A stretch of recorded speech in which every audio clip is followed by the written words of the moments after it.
오늘은 별의별 잡 채널 2 자, 별의별 상황에 대해서 한번 말씀을 드리려고 해요. 예, 별의별 상황을 다 겪는 우리 일상에서 저 티변이 본캐 변호사로서 여러분들께 도움을 드릴 수 있는 부분을 함께 소통하면서 해결해 가는 걸 보여드리려고 하고요. 오늘은 그 첫 번째로 고소장 작성에 관한 이야기를 해볼까 합니다. 우리가 사람과 사람이 시비가 붙으면 가장 많이 하는 말이 뭐예요? 야! 고소해! 고소한다! 이런 거잖아요. 근데 막상 진짜 그런 상황이 오면 이제 마음은 급하지. 고소장이 뭔지, 어떻게 작성하는 건지, 어떻게 내는 건지 알 수가 없잖아요. 그래서 여러 예를 들면서 오늘 중간중간 저희가 좀 퀴즈도 내면서 이 영상을 끝까지 시청하시면 이제 고소장 작성 뭐 별거 아니네. 네, 이렇게 말하실 수 있게 저희가 해드리려고 합니다. 첫 번째, 고소장은 어디다 작성하느냐. 자, 고소장 양식 인터넷에 이렇게 검색을 한번 해보세요. 지금 자, 그러면 정말 많은 양식이 뜹니다. 정말 쭉 이렇게 나와요. 근데 보면 그 파일이나 양식마다 조금씩 다르거든요. 이게 옛날 버전인지 아니면 뭐 맞는 고소장 양식인지 막 고민을 하게 되는데, 그런 고민 하지 마세요. 그거 뭐 열어보시고 막 비교하고 이게 맞냐, 뭐 워드 파일 쓰냐, 한글 파일 쓰냐, 뭐 PDF 쓰냐, 뭐 근데 몇 시간 쓰시고 하는데 그러실 필요는 전혀 없고, 자, 그거는 전혀 중요하지 않습니다. 그러니까 뭔가 적을 부분이 좀 나눠져 있고 거기다 이제 가운데 고소장 써 있는 거면 그 양식의 차이는 크지 않고요. 그것 때문에 뭐 조사가 되냐 안 되냐 그런 건 없어요. 만약 이걸 못 찾으시겠다고 하면 저한테 그 댓글 남겨주시면 제가 양식 보내드릴게요. 자, 그럼 일단 내가 양식을 구했죠. 자, 그 다음에 이제 작성을 해야 되는데 이때부터 이제 마음이 무거워지기 시작하죠. 그냥 용서할까? 근데 마음이 막 넓어지면서 내가 막 이제 거의 무슨 하나님, 부처님, 예수님 막 등등등 이런 온갖 성인이 돼가면서 용서를 하고 싶죠. 왜냐면 잘 모르겠으니까. 자, 이거 너무 쓰기 어렵고, 그리고 막 이제 또 하려고 하니까 또 막 이걸 가지고 내가 이제 고소기관 가가지고 진술하고 법정 가고 어려운 거야. 막 장황하게 써야 할 것 같은, 막 내가 좀 똑똑해져야 할 것 같은, 좀 내가 막 무시당하지 않을 것 같은 이제 그런 불안감이 있는데 괜찮아요. 막 이제 막 그런 거 있잖아요. 막 범죄명 막 이런 거 하면 또 막 어지럽죠. 뭐 폭행, 뭐 명예훼손, 사기 막 이런 것도 어려운데 막 검색해보니까 막 명예훼손, 그러니까 뭐 사실적시 명예훼손, 허위사실적시 명예훼손, 뭐 출판물에 의한 명예훼손, 뭐 정보통신망법에 의한 명예훼손, 복잡해.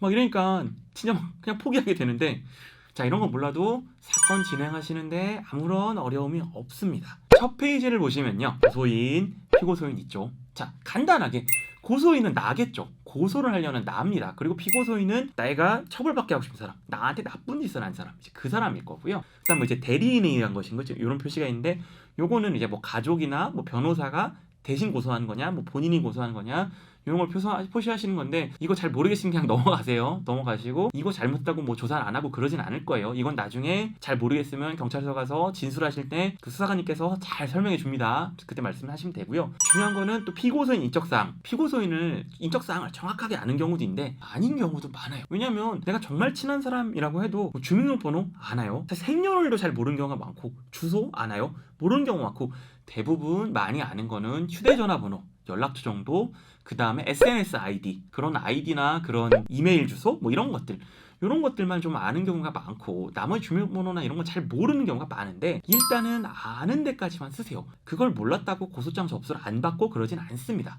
고소인, 피고소인 다 썼어요. 자, 그 다음 이제 고소 취지로 가볼게요. 고소 취지는 말 그대로 내가 이 피고소인을 어떤 이유로 고소하려고 합니다. 근데 요거는 좀 짧게 쓰세요. 짧게. 고소장 예시를 뭐라고 써 있어요? 고소인은 피고소인을 땡땡 죄로 고소하고자 하니 처벌해 주시기 바랍니다. 근데 내가 죄명을 잘 모르겠어. 어떻게 하지? 자, 아까 말씀드렸죠, 앞에서. 정확한 죄명 몰라도 되니까 나중에 수사관님이 정해 주실 테니까 수사관님한테 진술하면 수사관님이 처리해 주세요. 그러니까 이거를 너무 100% 정확하게 쓰려고 하지 마시고요. 변호사들도 사실은 사건 상담이 들어왔을 때 대략적인 감으로 죄가 된다 안 된다, 이거는 좀 중간에 있다 라는 건 있지만 100% 정확하게는 장담을 못합니다.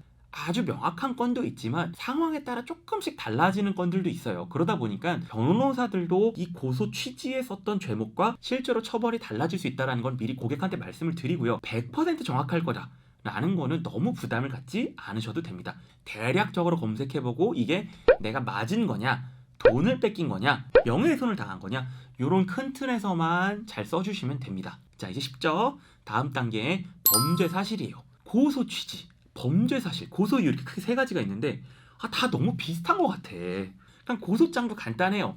고소 취지는 빠르게 분류를 하는 거고 이 사람이 도움이 필요한 건가 아닌가 경제 사건을 한 데가 있고 뭐 폭력 사건을 한 데가 있고 뭐 그런 명예훼손을 한 데가 있고 이런 것들을 분류하기 위한 그런 거고요. 이제 그 수사관님이 좀 더 디테일한 정보를 알 수 있게 범죄 사실을 이제 기재해 주시면 되는데 여기서도 여러분들이 잠깐 잊고 있었던 육하 원칙 이거를 간단하게 풀어 쓰시면 돼요. 예를 들어볼게요. 폭행이다라고 하면 내가 몇 월 며칠 몇 시에 어디서 누구한테 몇 대를 뭐 맞았다. 근데 여기다 좀 살을 붙이면 내가 몸에 어딘가를 맞았다. 그러니까 장소에 어디에도 있고 내 몸에 어디도 있겠죠. 그 다음에 맞은 데는 뭐 허리를 맞았는지 뭐 머리카락을 쥐어뜯겼는지 뭐 이런 게 있을 거예요. 그 다음에 또 방법으로는 저 사람이 손으로 때렸다. 뭐 야구 방망이로 때렸다. 뭐 휴대폰으로 때렸다. 이런 것들을 기재를 간단하게 육하원칙을 해주시면 되고요. 자, 그 다음에는 사건인데 사건을 이제 거기다 이제 살을 좀 붙여야죠. 사건 내가 예를 들어 맞았다라고 하면 그 앞뒤에 살을 붙여야 되는데 제발 첫 번째 주의사항 고소장은 일기장이 아니에요. 그러니까 일기를 쓰시면 안 됩니다. 네, 저 피고소인은 정말 너무 나쁜 사람입니다. 그런 거 쓰지 마세요. 왜냐하면 수사기관은 정말 이걸 기계적으로 많은 사건을 읽기 때문에 그런 사건의 처리에 도움이 안 되는 정보가 많을수록 이제 너무 읽는 데 힘이 많이 빠집니다. 잘 안 들려요. 진짜 같은 한국어지만 진짜 안 들리거든요. 안 읽혀. 그런 건 늦게 처리하게 돼. 그러니까 여러분들도 정말 가장 필요한 걸 위주로 해주시면 돼요. 수사기관에서는 이제 그걸 받아본 다음에 이제 사건을 배당을 하세요. 어떤 경찰서 안에도 이제 팀이 여러 개가 있겠죠. 그 팀 중에 어느 팀이 이걸 처리하면 좋을까? 이제 배정을 해주시고 또 담당 수사관님이 정해져서 연락을 주신다면 어차피 진술을 다시 받거든요. 근데 그 과정에 필요한 정보가 필요한 거지. 내가 거기 세상천지 제가 제일 억울한 사람이다. 그런 거 하지 마세요. 이거를 고소장에 필요한 거를 수사기관님들이 처리할 수 있는 용어와 단어로 정리를 해야 되니까 그걸 받기 위한 전 단계이기 때문에 너무 장황하면 오히려 처리가 잘 안 됩니다. 또 여기서 하나 또 중요한 거 두 번째 강조해야 될 거는 증거. 앞으로 제가 이 방송을 하게 되면 항상 강조드리는 건 증거가 될 텐데요. 우리 일상에서도 요즘에는 많이 말씀하시죠. 너 증거 있어? 없는데. 그러면 안 돼. 뭐 이런 거잖아요. 증거는 정말 너무 중요해요. 증거를 만들 수 있는 팁을 좀 몇 개 말씀을 드릴게요. 여러분들이 자주 쓰시는 메신저로 돌아가셔가지고 한번 캡처를 한번 해보세요. 자, 캡처를 해서 보시면 그 내용을 가지고 친구한테 이게 무슨 내용일 것 같아? 맞춰보라고 하세요. 아무도 못 맞춥니다. 본인은 알죠. 본인은 내가 보내는 그 메신저 흐름의 일부니까 본인은 알지만 그건 제3자가 그거 메신저를 딱 잘랐을 때 그 내용을 완벽하게 이해한다는 건 불가능해요. 왜냐면 날짜가 보통 잘 안 나오고요. 그 다음에 이름이 잘 안 나오고요. 그러니까 이름으로 되어 있는 경우인데 이름이 아닌 경우들도 많고요. 그 다음에 흐름이 잘 이해가 안 돼요. 근데 그런 가끔 증거를 내라고 했더니 B 메신저를 수십 장을 정말 앞뒤도 없이 캡처를 하고 한 50장을 던져요. 그래서 이해하래. 절대 이해 못합니다. 그거 그 메신저로 50장을 캡처를 해갖고 내실 때는 최대한 순서를 본인이 맞춰주셔야 돼요. 순서를 본인이 당연히 맞춰주셔야 되고 이 날짜와 순서를 맞춰주시고 이 사람들은 누구다. 이름으로 안 나온 사람들은 그걸 고소장이랑 매칭을 해줘야 돼요. 예를 들어 뭐 여기서 이쁜이라고 되어 있는 사람 뭐고 귀염이라고 되어 있는 사람 누구 멋짐이라고 되어 있는 사람 누구고 이걸 맞춰주셔야 돼요. 근데 그건 없이 그냥 대충 뚝뚝 잘라서 내면 진짜 아무도 못 맞춥니다. 그러니까 정말 그럼 시간만 오래 걸리고요. 좀 설명을 반드시 써주셔야 된다. 자, 고소장 작성 방법 정리해볼게요. 고소장을 찾고 고소인, 피고소인, 범죄 사실을 작성하는 데는 너무 오랜 시간을 끌지 말자. 그거는 인터넷에 검색 한 두세 개 해보고 정보가 부족한 거는 일단 잘 모르겠다고 쓰면 처리가 된다. 자, 두 번째, 본문을 쓸 때 일기장이 아니다. 간단하게 표를 만들어서 5문장에서 10문장 정도 쓴다.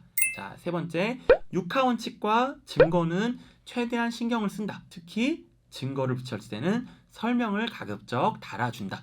몇 월 며칠인지 시간 순서대로만 정리를 해줘도 큰 도움이 된다. 살아가면서 우리가 굉장히 많은 사람과 부딪히기 때문에 어떻게 이런 것들을 피할 수 없는 경우들이 생기는데요.